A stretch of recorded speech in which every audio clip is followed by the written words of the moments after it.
Is the House of Dragon better than the Rings of Power? Is the world of Westeros better than that of Middle-earth? Welcome to another video, and in this video, we'll see which show made a better run for it now that both series had their first season finale. So let's go!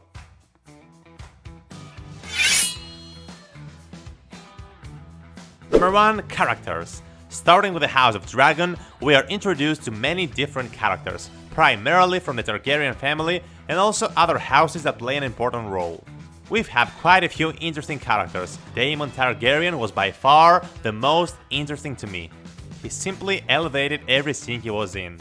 I honestly started by hating the dude, but after a few episodes my perspective on him changed, and I started supporting him.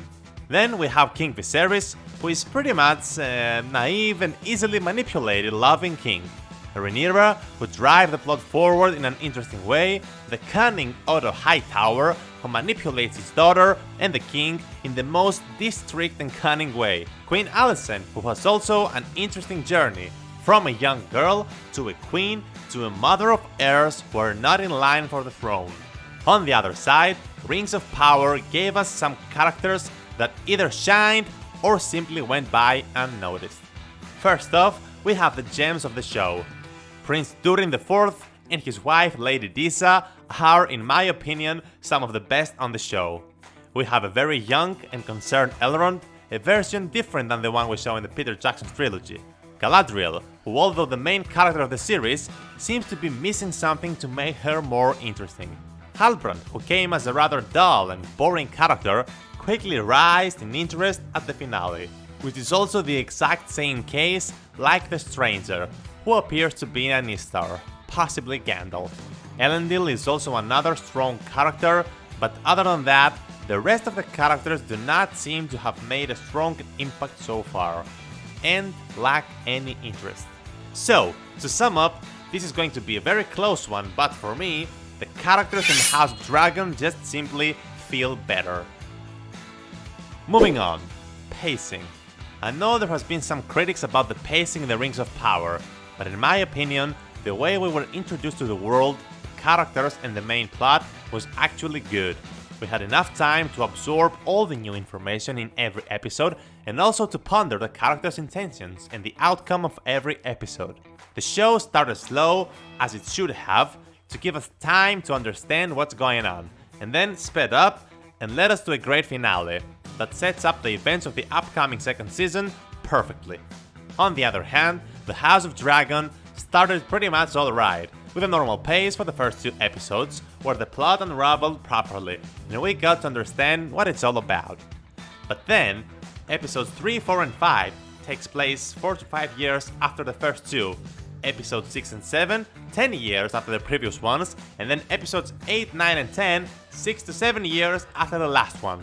So my point here is that all those jumps in the timeline and constant change in the pacing makes it very hard to keep up with the events and also make the audience lose interest in certain characters. I don't know, maybe I'm just an idiot that doesn't get it, but I don't think the pacing is proper for the show. So I have to give this point to the Rings of Power. Next, the world. This to me is pretty straightforward. On one hand, we've got the world of Westeros, filled with treachery, plots, planning, darkness and backstabbing, and a much darker tone in general. And on the other hand, we've got Middle-earth. There is no battle here. Middle-earth, if we also include the island of Numenor, is by far a more interesting world. The world that J.R.R. Tolkien created in such a unique way is so wide and big that you can get anything you want from it. You can feel the mightiness of the elves in Lindon, the wealth of the dwarves in Khazad-dûm, the different way of life in Numenor, the simple, ordinary lives of the Harfoots, and the dread and anguish of every place that orcs or any sort of darkness resides. Nothing to argue here. Rings of Power win this one clearly. Number 4 is acting. Well, that is an interesting one. Clearly, in the House of Dragon, we have more experienced actors that are experts in what they're doing, such as Matt Smith, Paddy Considine, Graham McTavish and Rhys Ifans. And the rest of the cast is also in general very good. In the Rings of Power, I have to say that the casting choices are also extremely good, the actors are doing a great job, and yet I have that feeling sometimes that something could be better. I don't know. I feel that the casts for both shows are doing an amazing job. I'm just more inclined to give this point to the House of Dragon simply because to me it feels more real. So point to the House of Dragon. Next, reception. Both shows seem to get mixed reviews. Both of them had an approval of 85% on Rotten Tomatoes, one of the most accurate review aggregators. On Metacritic, Rings of Power had 71% and House of Dragon 69%, while on IMDb, Rings of Power had an average score of 6.9 out of 10, with its higher rated episode being episode number 6 with a score of 8.2 out of 10. House of Dragon, on the other side, has an average score of 8.6 out of 10, with its higher rated episode being the 8th one with a massive score of 9.4 out of 10. In general, both shows are doing good so far, but House of Dragon seems to be getting a better reception for the time being, so it also gets this point. Final one, the plot. In my personal opinion, and I guess most people who see this video will bark at my choice, but I sincerely believe that the Rings of Power is more interesting and also has a way bigger potential for the future, and more things to look forward to.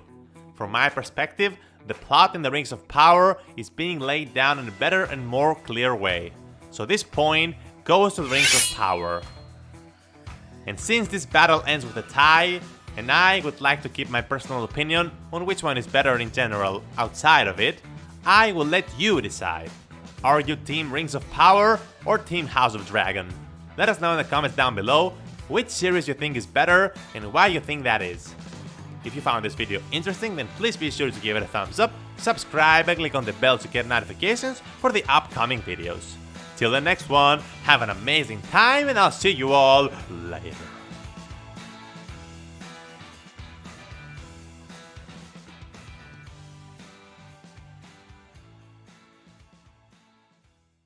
You're staying for dinner. He's leaving. He's staying. He's leaving. He's staying.